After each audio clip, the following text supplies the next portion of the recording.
Hi everyone. So finally बहुत सारी queries के बाद बहुत सारे स्टूडेंट्स का क्वेरीज था कि सर प्लीज मुझे हेल्प कर दीजिए, बीएचयू का एग्जाम हम कैसे दें, कौन सी स्ट्रैटेजी किस तरीके से हम। तो सबका एक सोल्यूशन है। अभी मेरा एक फ्रेंड है जिसका नाम है आयुष, आप देख ही रहे हैं, ऑल इंडिया रैंक 44 इसकी आई थी 2020 में, इसने बीएचयू का पेपर दिया था। तो जितनी भी चीजें होती हैं बीएचयू का एग्जाम एंट्रेंस किस पैटर्न में आता है, स्ट्रैटेजी किस तरीके से करना चाहिए, क्या 2 महीने या जितने भी टाइम बचा है क्या मेरा सारा सिलेबस कवर हो जाएगा, जितनी भी बातें जितनी भी क्वेरीज थी, सब सारी क्वेरीज को आयुष ने एक पेपर में लिख के आपके लिए एक वीडियो में सारी क्वेरीज को आपको एक मेंशन करा है। तो आप प्लीज, थोड़ा वीडियो लेंदी जरूर है बट अगर आप एक बार देख लोगे तो आपको बीएचयू के बारे में जितना भी जानना होगा सारा सब कुछ इसमें बताया है आयुष ने। तो मैं थैंक यू भी कहूंगा आयुष को कि जिसने बहुत सारी इतनी सारी हेल्प की हम लोगों की। आप सारे स्टूडेंट्स को इतना कुछ पता चलेगा आयुष का एक्सपीरियंस कैसा था, जो भी इंपॉर्टेंट बातें हैं वो सारी आयुष ने डिस्कस करी। So let's start. So hello guys, this is Ayush Jain and I am currently doing my MSc in chemistry from BHU and I have scored All India rank 44 and All India male rank 19 in BHU MSc chemistry entrance exam 2020. So in this video I am going to share with you all regarding my experience and the planning and selection procedure for this BHU MSc chemistry exam. सो इस video के first half में मैं पहले मेरा experience share करूँगा and then काफ़ी junior से मेरा कांटेक्ट हुआ था और उन्होंने मुझे मैसेज किया था कि किस तरह से प्रिपरेशन करनी चाहिए, क्या पैटर्न रहता है, कैसे हम स्ट्रेटजी बनाएं, कितने टाइम में हम इस एग्ज़ाम को क्रैक कर सकते हैं, या वो सभी चीज़ें जो है मैंने एक पेन एंड पेपर पे इसको मेंशन कर दिया था, ये देख सकते हो आप। सो इसको मैं इन द सेकेंड हाफ में इसको डिस्कस करूँगा। इसमें नियरली 23 टू 24 क्वेरीज़ हैं, ये अपन लोग टैकल करने वाले हैं। सबसे पहले मैं आपको मेरे एक्सपीरियंस बताता हूँ कि मेरी कैसी जर्नी रही थी। मैं बेसिकली अलवर राजस्थान से बिलोंग करता हूँ। यहाँ पे मैं जब बीएससी सेकेंड ईयर में था तो मुझे हायर एजुकेशन के बारे में मैं पहले जानता नहीं था, तो बीएससी सेकेंड ईयर में मुझे आईआईटी जैम एग्ज़ाम के बारे में पता लगा। देखो यहाँ पे क्या होता है, बेसिकली 3 तरह के लोग होते हैं जो बीएचयू या कोई भी अदर एमएससी एंट्रेंस देना चाहते हैं। फर्स्ट कैटेगरी में वो आते हैं जो बीएससी फाइनल ईयर में इस समय स्टूडेंट्स हैं या अपने 6 सेमेस्टर में हैं, या और उन्हें आईआईटी जैम जैसे एग्ज़ाम के बारे में या तो पता नहीं था या उन्होंने इतना लेट उनको मालूम चला कि वो उसको नहीं दे पाए हैं बेसिकली, और पहली बार ही वो इस तरह के कंपटीशन वर्ल्ड में अब आए हैं कि उनको अब सोचा है कि वो सेंट्रल यूनिवर्सिटीज़ या टिफ़र या किसी और एंट्रेंस एग्ज़ाम को वो निकालना चाह रहे हैं। सेकंड कैटेगरी में वो स्टूडेंट्स हैं जिन्होंने आईआईटी जैम का पेपर दिया था बट एनी सर्कमस्टेंस उनका पेपर अगर अच्छा नहीं हुआ है या इस बार का थोड़ा सा पैटर्न तो नहीं कहेंगे, बेसिकली पेपर थोड़ा ट्रिकी था, सो उनको लग रहा है कि उनका सिलेक्शन नहीं हो पाएगा, तो वो सेंट्रल यूनिवर्सिटीज़ ट्राई करेंगे। एंड थर्ड कैटेगरी में अपने पास वो आते हैं जिन्होंने बीएससी के बाद 1 साल का ड्रॉप लिया फॉर दिस आईआईटी जैम या अदर एमएससी एंट्रेंस, तो वो लोग भी इस एग्ज़ाम को देने वाले हैं। मैं इन तीनों कैटेगरी में से मैं उस कैटेगरी में बिलोंग करता हूँ जहाँ पे मैंने आईआईटी जैम का एग्ज़ाम दिया था लेकिन मेरा वहाँ पे कुछ नहीं हुआ था, तो मैं सेंट्रल यूनिवर्सिटीज़ में आया था। जब मैं बीएससी फाइनल ईयर में था तो मुझे इस एग्ज़ाम के बारे में पता लगा था, बट मैंने इस एग्ज़ाम को आईआईटी जैम जो पेपर था मेरा, वो मैंने उसको रिगार्डिंग में इतना सीरियस था नहीं, मतलब कि मुझे ये आईआईटी निकालना है, ये जैम का एग्ज़ाम ही मुझे देना है, मतलब उस समय इतना ज़्यादा गाइडेंस भी नहीं था। मैंने इस फॉर्म को भरा तो था, प्रिपरेशन भी मैं करता था, लेकिन मेरे को पता था कि हाँ ये तो मैं नहीं कर पाऊँगा क्योंकि मैं उस लेवल तक इसमें मेहनत करता भी नहीं था। जब फरवरी में ये एग्ज़ाम हो गया मेरा और रिज़ल्ट आने से पहले ही, खैर मुझे तो आइडिया था कि इसमें मैं मतलब क्वालिफाई भी अगर हो जाएगा तो भी बहुत बड़ी बात हो जाएगी क्योंकि मैंने बिल्कुल भी तैयारी नहीं की थी इसके रिगार्डिंग। उसके बाद बट ये होता है ना कि जब कोई सिलेक्शन नहीं होता है या अपन जनरली अपनी हार से ही सीखते हैं, जब आईआईटी जैम में मेरा सिलेक्शन नहीं हुआ तब मुझे इस चीज़ का ज़्यादा अफ़सोस हुआ कि ऐसा क्या हो रहा है, ऐसा क्यों हो रहा है, कि मतलब मैंने क्यों नहीं प्रिपरेशन की। मुझे लगा कि नहीं यार कुछ करना पड़ेगा, क्योंकि जिस कॉलेज से मैंने ग्रेजुएशन की थी बीएससी केमिस्ट्री ऑनर्स से, वहाँ पे मुझे नहीं लग रहा था कि मेरा कोई हायर स्कोप होने वाला है और मुझे इसी फील्ड में आगे जाना था। तो मैंने सोचा कि कोई ना कोई सेंट्रल यूनिवर्सिटी ट्राई करते हैं, अगर होगा तो वेल एंड गुड है, अगर नहीं होगा तो फिर मैं 1 साल ड्रॉप लेके आईआईटी जैम की तैयारी करूँगा। फरवरी के बाद में मार्च के महीने से मैंने ये जो DU BHU या HCU या CU सेट या जितने भी MSc एंट्रेंस होते हैं, मैंने सोचा था कि मैं इनकी तैयारी करूँगा। और उस रिगार्डिंग मुझे लगा कि मैं पहले DU और BHU के रिगार्डिंग प्रिपरेशन करूँगा। जैसे जैसे मैंने DU और BHU के एग्ज़ाम के पैटर्न और उसकी जो पूरा जो क्राइटेरिया होता है उसको जानना समझने की कोशिश की, सो उस टाइम तक मैंने ये पता लगाया कि मुझे मतलब अपने आप को ऐसा लगा कि हाँ ठीक है, मुझे BHU को ज़्यादा फोकस करना चाहिए एज़ कम्पेयर टू DU। और पता नहीं कुछ ऐसी फीलिंग आई कि हाँ ठीक है, मैं BHU को लेके ही ज़्यादा फोकस रहूँगा, और मैंने उसी पे ही अपना ज़्यादा पूरा कंट्रीब्यूशन दिया था। एक्चुअली जब मेरे टाइम पे कोविड चल रहा था तो लॉकडाउन लग चुका था और exam day by day delay होते जा रहे थे। जो पहला एंट्रेंस एग्ज़ाम जो होने वाला था वो BHU ही होने वाला था। सो मैंने सोचा था कि इसमें मैं काफ़ी ढंग से तैयारी करूँगा। अगर मेरा ये एग्ज़ाम निकल जाएगा तो हो सकता है मुझे आगे एंट्रेंस देने की ज़रूरत भी ना पड़े। और यही सब कुछ देख के मैंने जो BHU का एग्ज़ाम था उसके लिए मैंने तैयारी शुरू की थी। So with in 4 to 6 month मैंने मार्च से तैयारी शुरू की थी। तो मार्च, अप्रैल, मई, जून या जैसे जैसे वो एग्ज़ाम सरकता गया था, बीच बीच में ऐसा लग रहा था कि अब ये पेपर होगा भी या नहीं होगा। सो इस सर्कमस्टांसेस को लेके कॉलेज भी संभालना था हमें, मेरा 6 सेमेस्टर के भी पेपर आने वाले थे। सो काफ़ी डिस्टर्बेंस क्रिएट होते रहे थे, लेकिन ठीक है, जैसे तैसे करके मैंने इस एग्ज़ाम को दिया था। जब इस एग्ज़ाम में मेरे को लगा कि जब मैं पेपर से आया था तो मुझे लगा कि हाँ ठीक है, कुछ ना कुछ हुआ है मेरा, मैं यहाँ पे सेलेक्ट हो जाऊँगा। मुझे ऐसा फीलिंग आ भी रहा था कि हाँ, मेरा पेपर जो था वो एवरेज से भी अच्छा गया था उस टाइम पे, तो ठीक है, मुझे लग रहा था कि मेरा सिलेक्शन हो जाएगा। सो बस आज फिर मैं BHU में हूँ। तो ये तो मेरी एक छोटी सी जर्नी थी। अब BHU को लेके कैसे तैयारी करनी है, क्या उसका पैटर्न है, इस रिगार्डिंग ये जितने भी मैंने क्वेरीज़ बनाई थी, इसमें मैं साथ साथ में मेरा एक्सपीरियंस भी शेयर करता जाऊँगा। मैं 1 बाय 1 इस क्वेरीज़ को उठा के चलूँगा और धीरे धीरे मैं पूरी प्लानिंग बता दूंगा कि किस हिसाब से मैंने भी तैयारी की थी, और अभी अगर कोई बच्चा तैयारी करना चाह रहा है इस फील्ड में तो उसको किस तरह से प्रिपेयर करना चाहिए। अब हम एक एक करके जो क्वेरीज़ हैं वो शुरू करते हैं, और उसी के रिगार्डिंग मैं आपको पूरा जो प्रोसेस है BHU का वो मैं आपको बताते जाऊंगा, और साथ साथ में मैं आपको मेरा एक्सपीरियंस भी बताऊंगा कि मैंने किस हिसाब से इसको टैकल किया था। जो पहला क्वेश्चन है, how to start and when to start. ये बहुत बड़ा क्वेश्चन आता है कि सर तैयारी कैसे करें, या भैया हमें कुछ गाइडेंस दो, किस हिसाब से हमें BHU की तैयारी करनी चाहिए और हमें तैयारी कब शुरू करनी चाहिए। बेसिकली देखो, व्हेन टू स्टार्ट का तो कोई मतलब होता नहीं है। अगर आपको लगता है कि आपको BHU का एग्ज़ाम देना है और आपने ये चीज़ सोच रखी है, तो इसके लिए फिर आपको रुकना नहीं है। अगर ये वीडियो अगर आप देख रहे हो तो इस वीडियो के बाद से ही आप अपनी जो प्रिपरेशन है वो शुरू कर देना, अगर आप रियलिटी में इस एग्ज़ाम को देना चाहते हो तो ये व्हेन टू स्टार्ट का तो कोई मीनिंग नहीं है। ये मत सोचना कि पेपर अगर डिले होगा तो मेरे को मेरी प्रिपरेशन बाद में करनी चाहिए।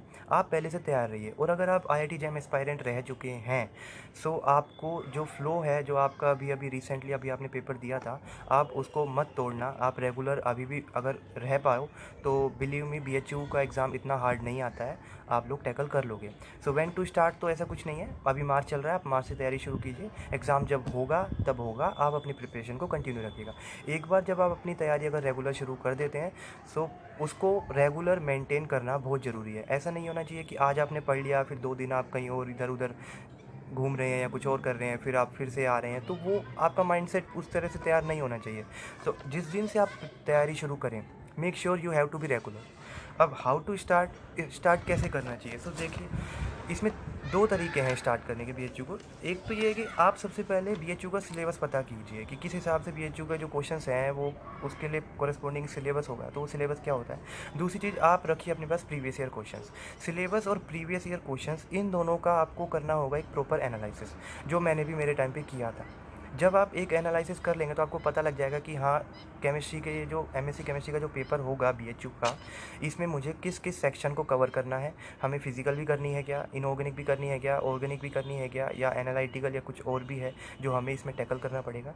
तो सिलेबस और प्रीवियस ईयर क्वेश्चंस अगर आप अपने पास कलेक्ट कर लेंगे तो उसके बाद आप इसका एक एनालिसिस करिए, उसके हिसाब से आप अपनी तैयारी को शुरू कर सकते हैं। मैंने भी मेरे टाइम पे यही किया था। ऐसा नहीं होता है कि आपको कोई एग्ज़ाम करना है और आप सीधा चैप्टर उठा के बैठ जाएंगे। पहले आपको पता होना चाहिए कि वो वाला एग्ज़ाम जो है वो किस बेस पे क्वेश्चन पूछता है, मतलब उसके क्या क्राइटेरिया है एंड ऑल, ये सब अपन को पता होना चाहिए।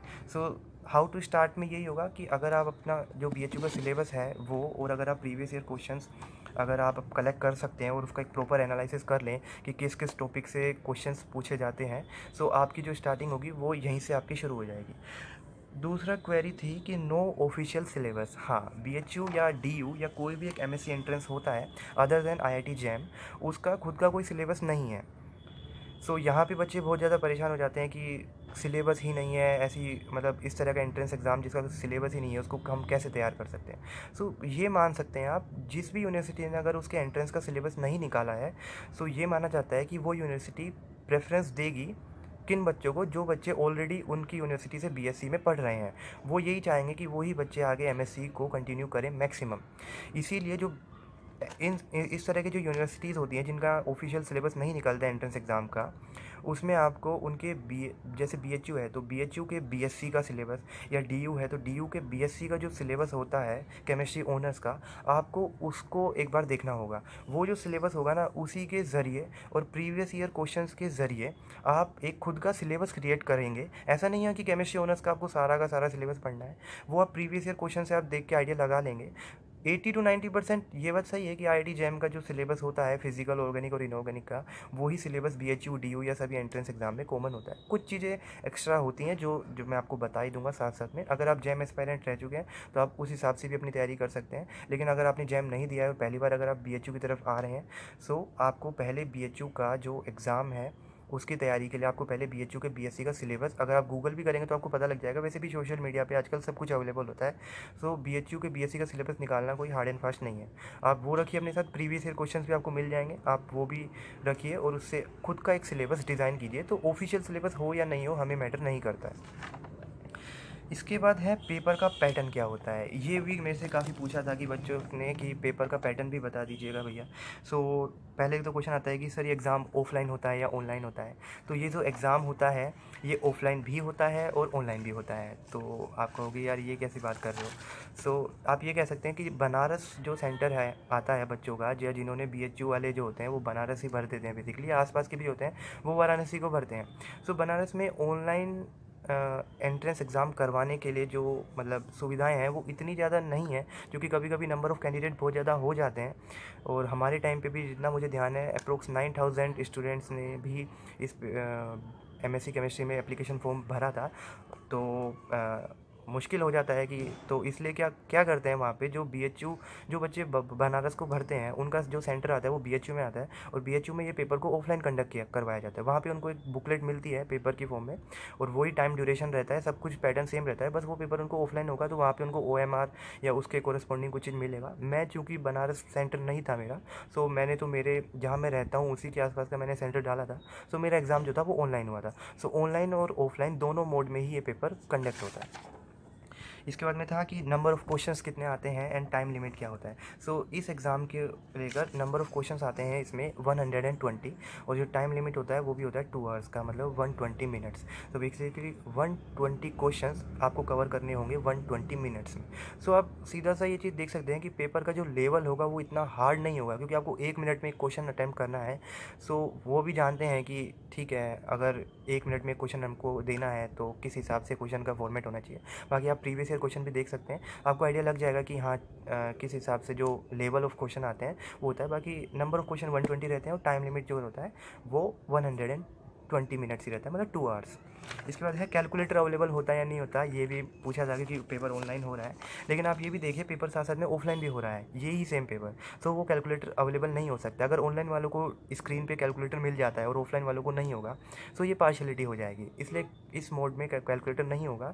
तो फिजिकल के जो न्यूमेरिकल आएंगे या इनऑर्गेनिक में कभी कभार सीएफएससी कैलकुलेशन वगैरह कुछ आ जाती हैं, तो जिसमें लगता है कि हमें कैलकुलेशन की ज़रूरत होगी, तो ये आपको प्रैक्टिस करनी पड़ेगी।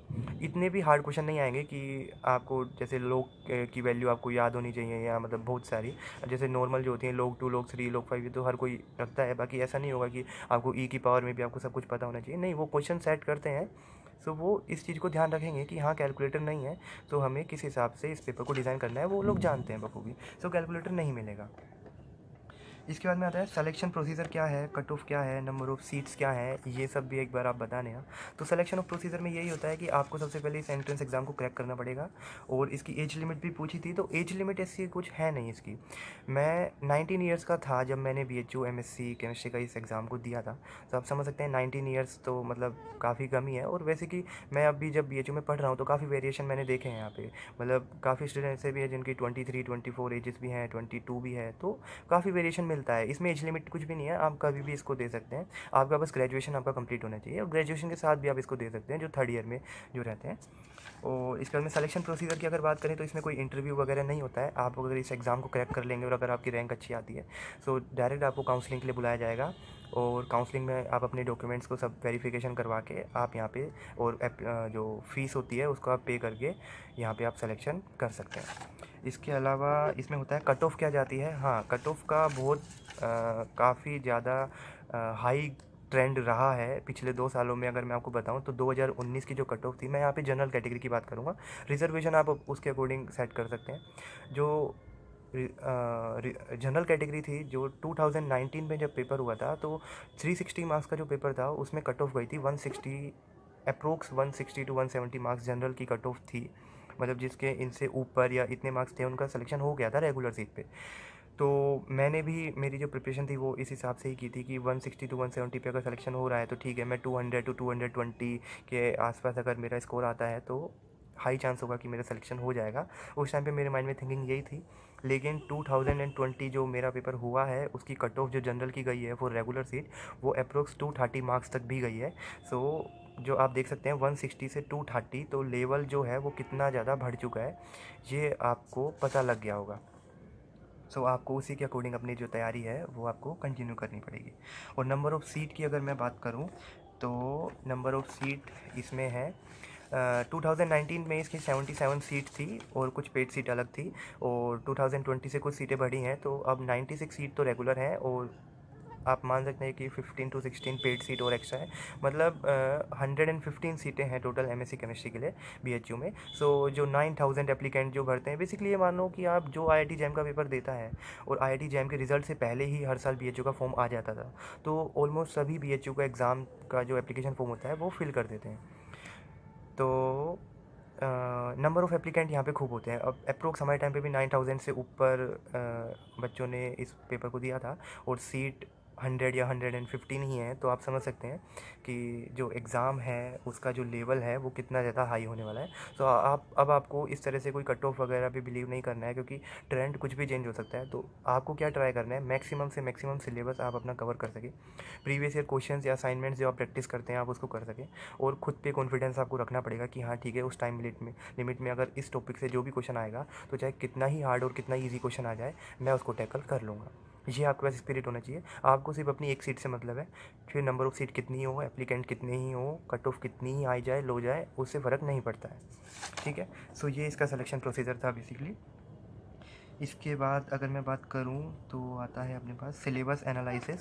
सिलेबस एनालिसिस मैंने किया था मेरे टाइम पे भी।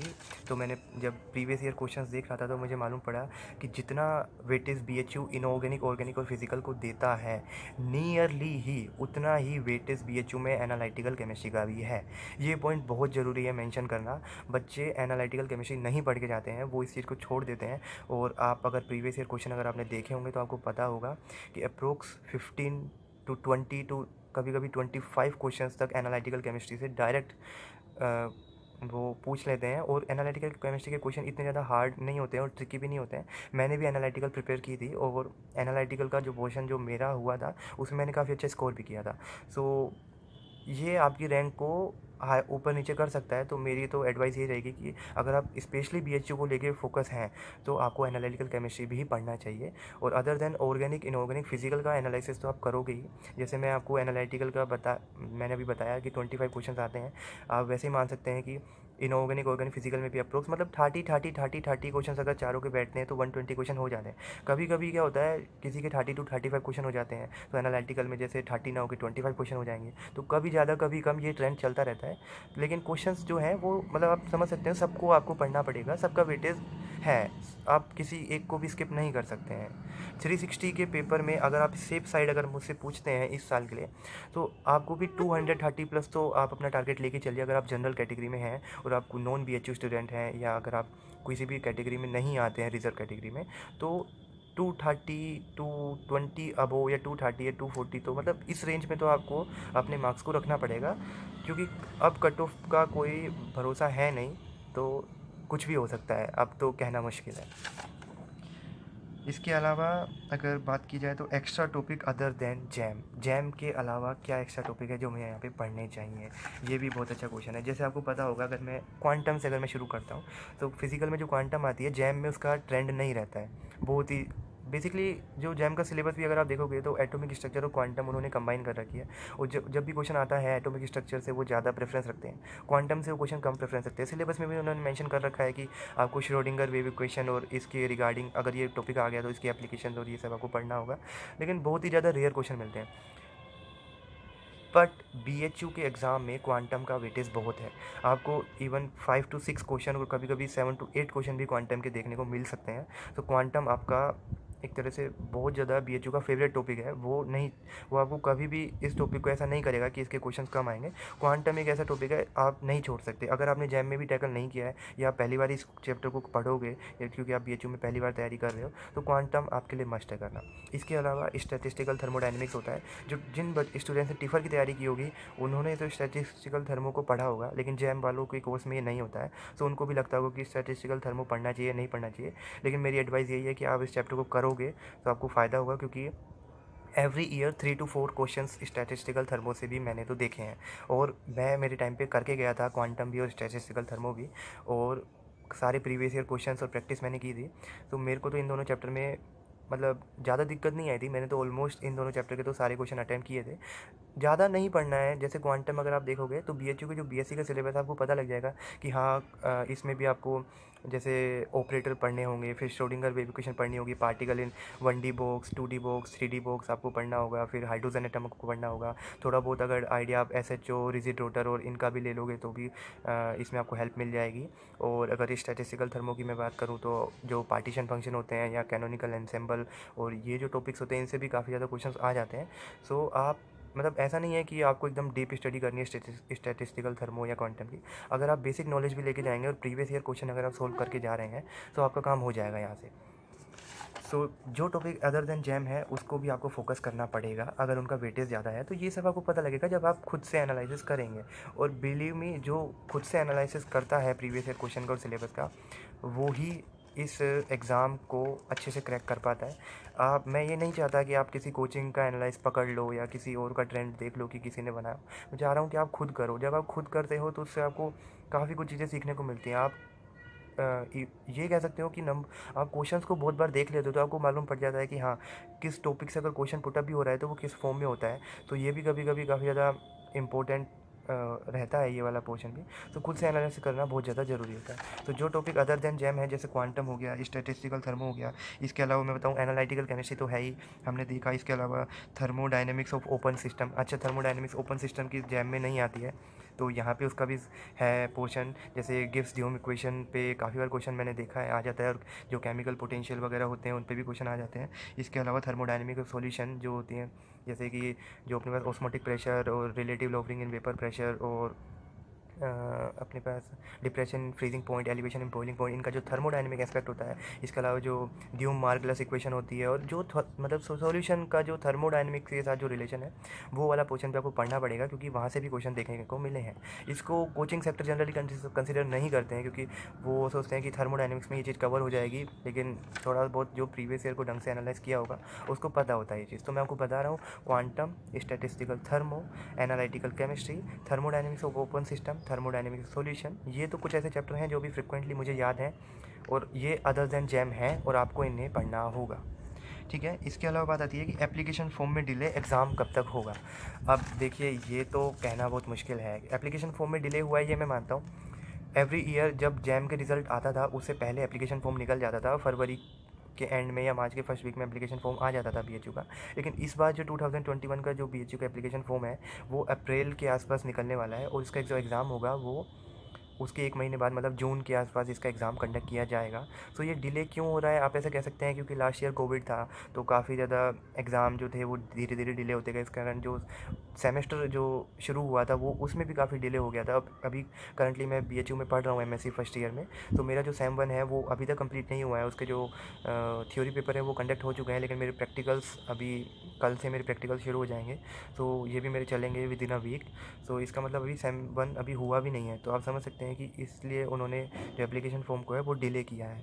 लेकिन आपको इससे कोई फ़र्क पड़ता नहीं है, फॉर्म जब आएगा, पेपर जब होगा आप अपनी तैयारी को कंटिन्यू रखिएगा।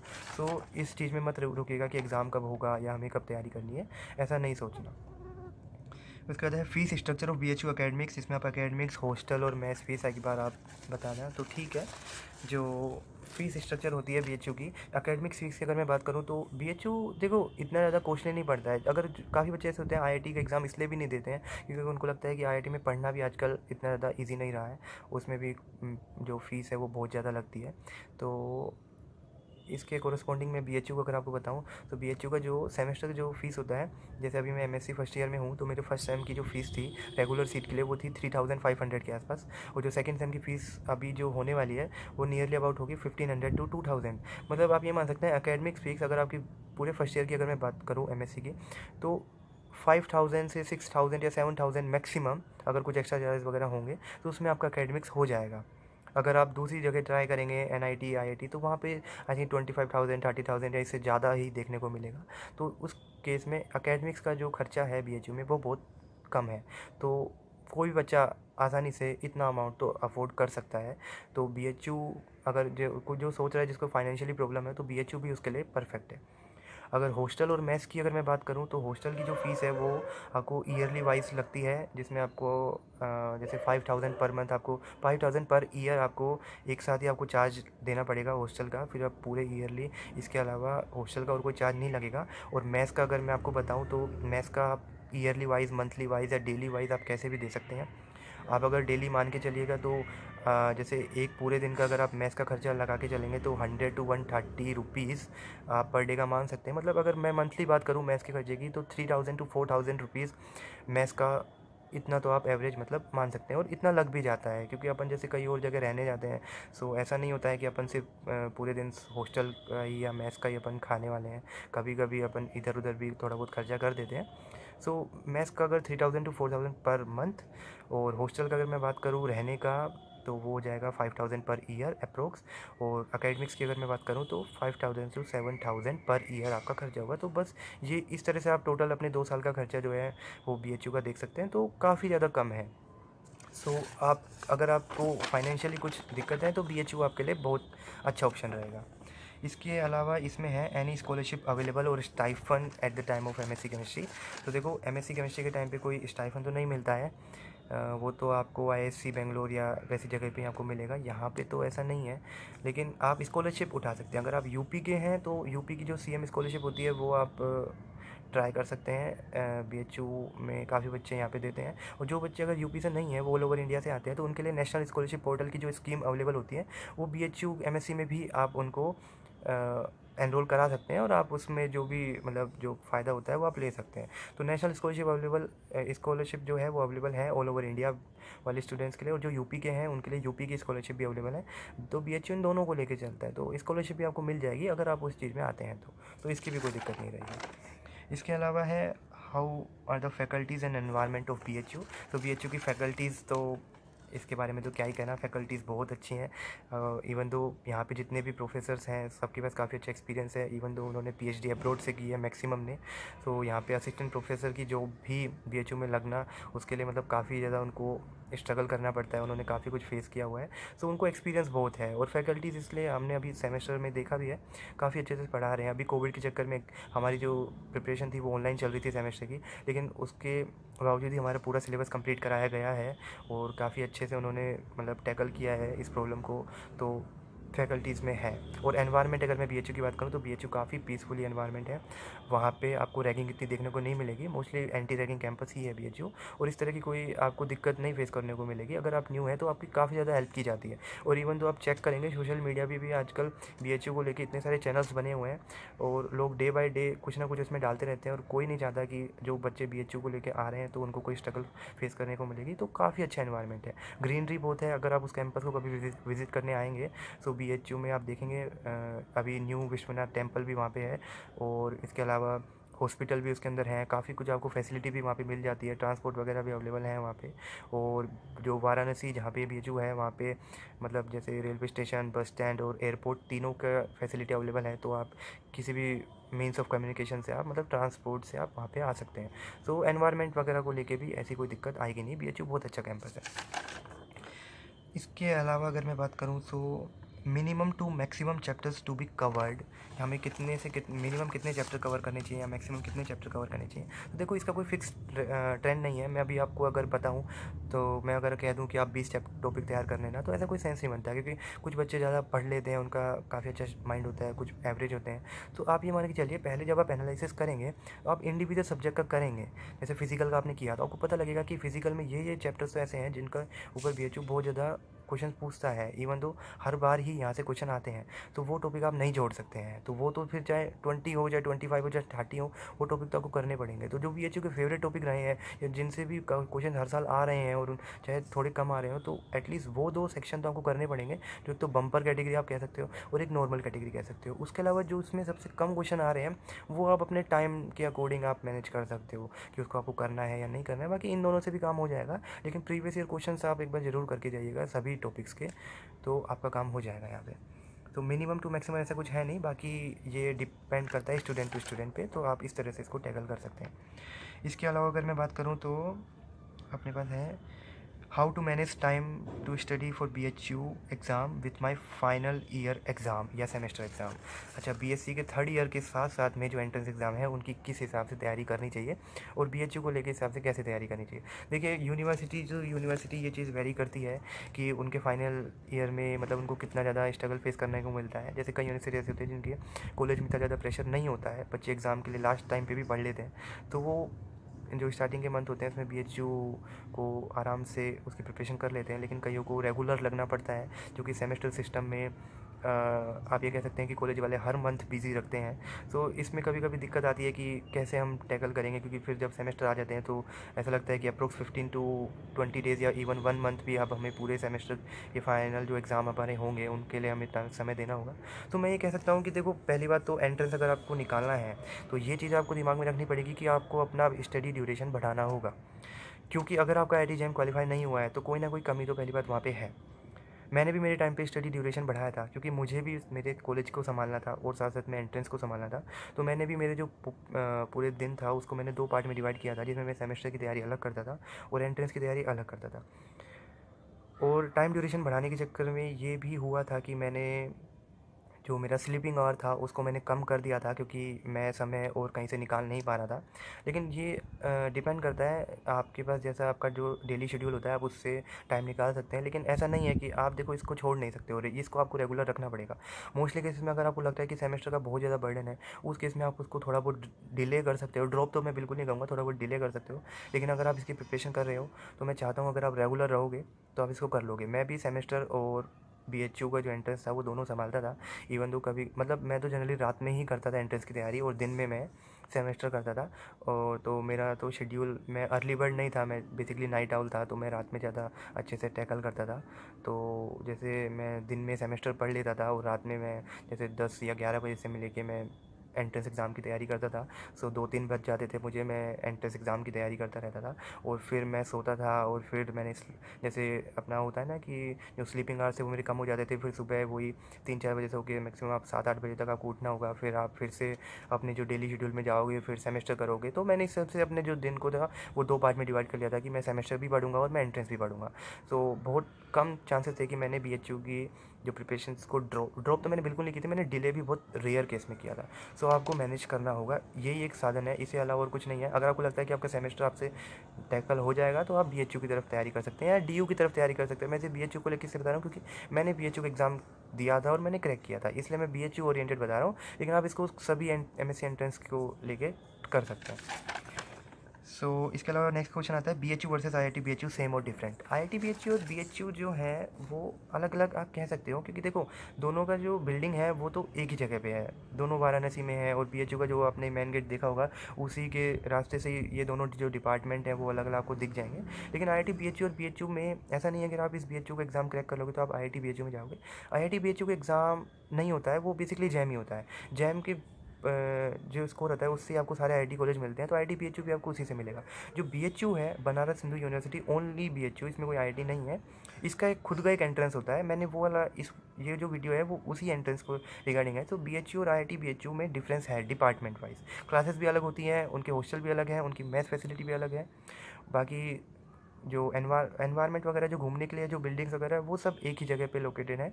तो बाकी आपको इस तरह से कोई जज भी नहीं करेगा वहाँ पे अगर आप जाएंगे तो, ठीक है। IIT BHU वाले अपने अलग रहते हैं, BHU वाले का अपना अलग जगह रहता है।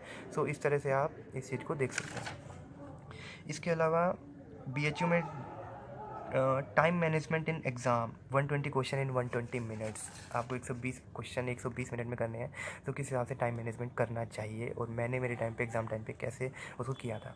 तो देखो मैं आपको इस तरह से बताता हूँ, जब मैंने मेरी तैयारी कर ली थी और जब मैं एग्ज़ाम देने गया था तो टाइम मैनेजमेंट को लेके मेरे को तो इशू नहीं था, क्योंकि देखो जिसको कॉन्फिडेंस है तो होता है ना कि वो उस टॉपिक को पढ़ के आया है तो वो उसको विद इन अ मिनट कर भी लेगा, ऐसा नहीं होता है कि वो नहीं हो पाएगा।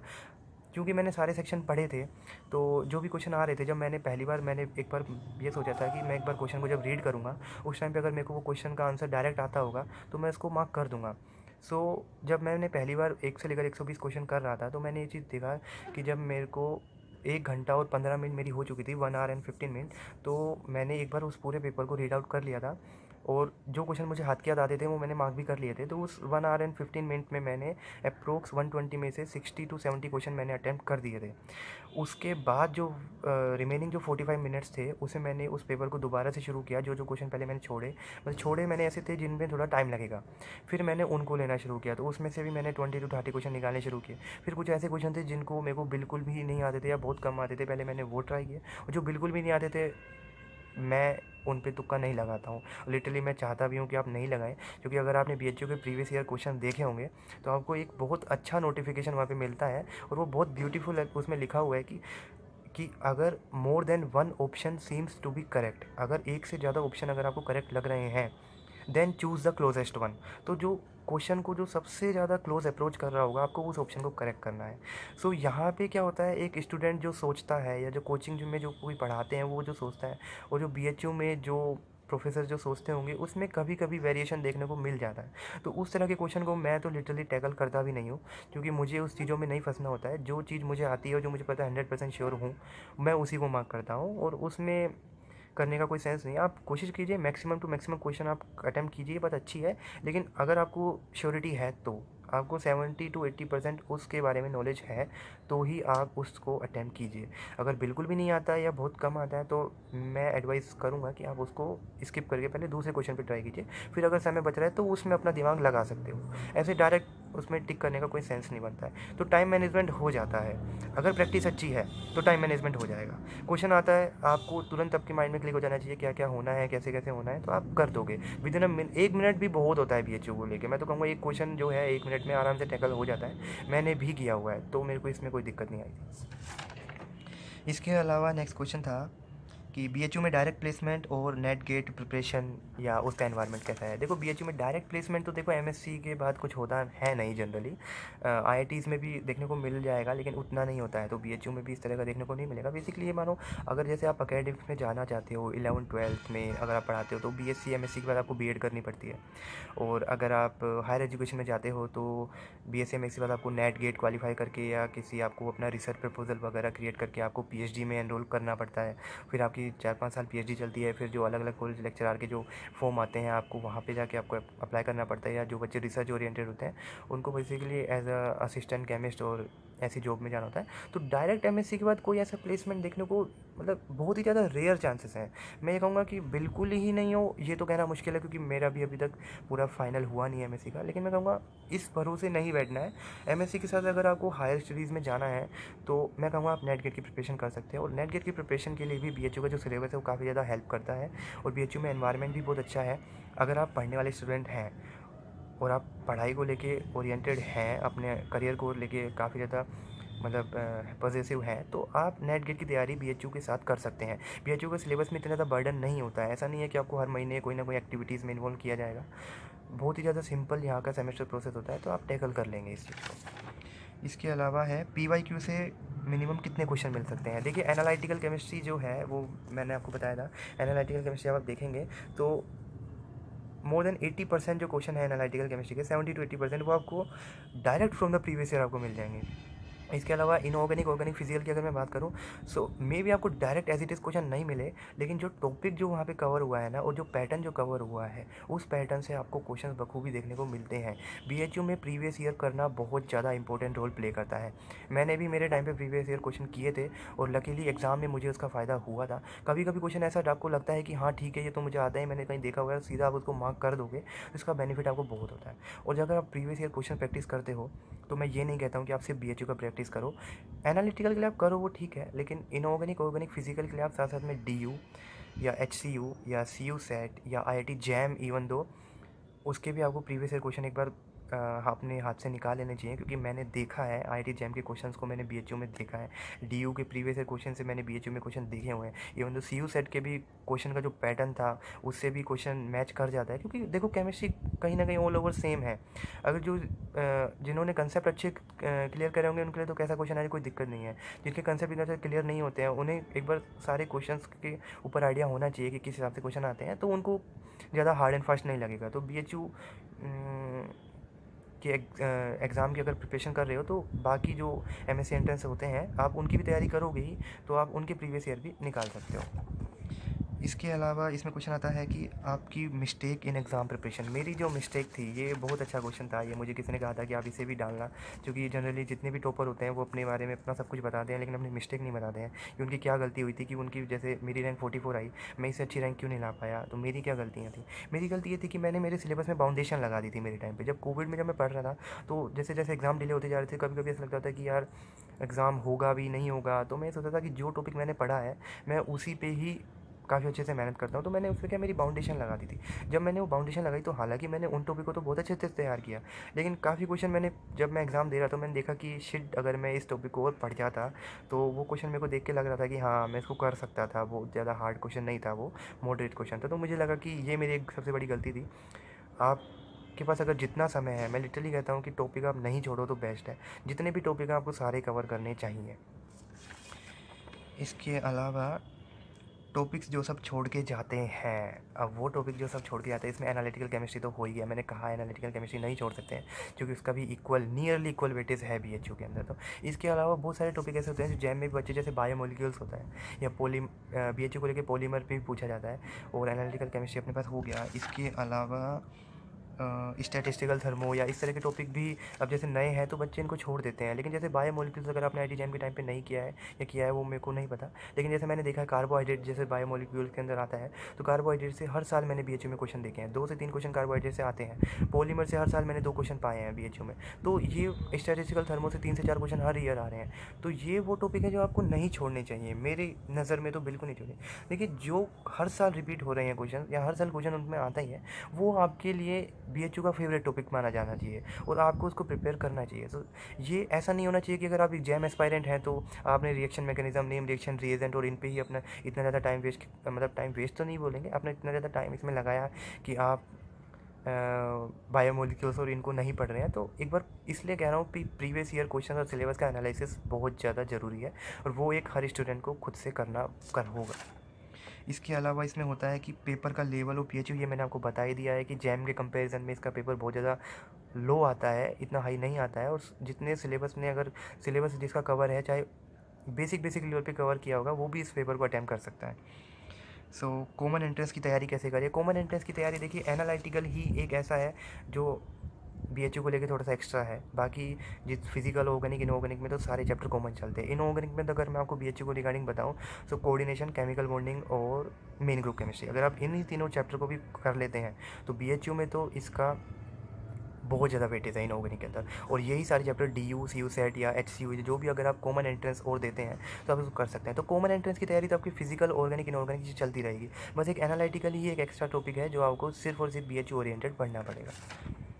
इसके अलावा है रेफरेंस बुक की ज़रूरत पड़ेगी या नहीं पड़ेगी। देखिए, मैंने तो मेरे टाइम पे रेफरेंस बुक को इतना ज़्यादा नहीं देखा था BHU को रिगार्डिंग। हालांकि नॉलेज के लिए मैं देखता था, लेकिन BHU को रिगार्डिंग मुझे नहीं लगता, जिनके कंसेप्ट नॉर्मल बेस पे भी क्लियर होंगे BHU उसके लिए ज़्यादा हार्ड नहीं होगा। तो ऐसा नहीं है कि सिर्फ रेफरेंस बुक से ही BHU क्रैक होगा, ये मैं नहीं मानता हूँ।